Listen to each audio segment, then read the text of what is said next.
everyone, and welcome to this episode of Ask Karen Lee. Today's question is about the differences between being a divorcee and being a widow.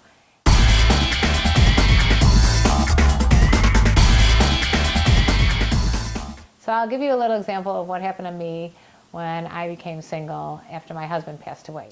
A guy will walk up to me and say, "How long have you been divorced?" And I'll say something like, "I'm not divorced." And then the guy will say, "Well, where's your husband?" And I'll say, 6 feet under. I always say you never pass up a good line. And then the guy goes, "Oh, I'm so sorry, what happened?" And I'll usually say something like, "I don't really want to talk about it. Suffice it to say, I didn't kill him." And at this point, there's usually an awkward silence, or "I'm really, really sorry." And then I'll say, "No, I'm just joking. I just don't want to talk about it." That usually will lead to a conversation, hopefully about something else. I think people don't know what to say to you when you're a widow. So guys would generally ask me, right after my husband passed away, questions like, "Well, how long has it been since you've had sex?"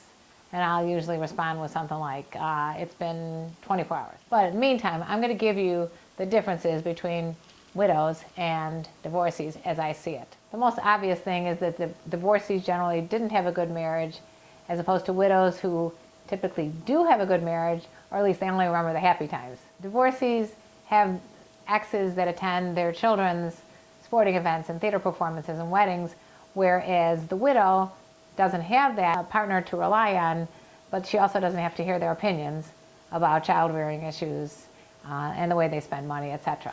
Divorcees may have child support payments and alimony, whereas a widow may have life insurance, or they may have nothing. Divorcees can have some hostility towards their ex, or at least be relieved that their marriage is over, whereas a widow typically is saddened by the death of their spouse.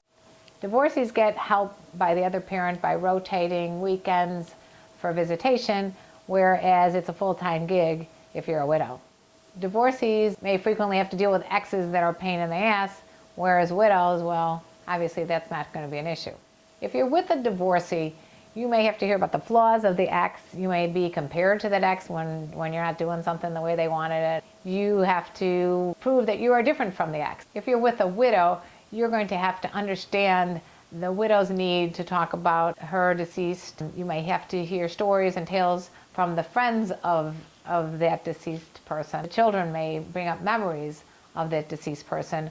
So even the most confident person is going to be having something to walk in the shadow of. So that's a little intimidating. Divorcees generally had bad sex, or at least towards the end of the marriage they had bad sex.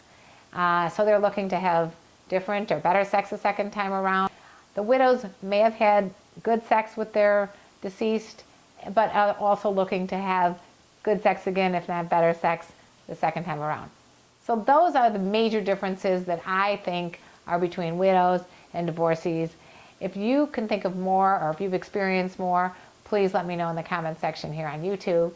And once again, thank you for joining Ask Karen Lee.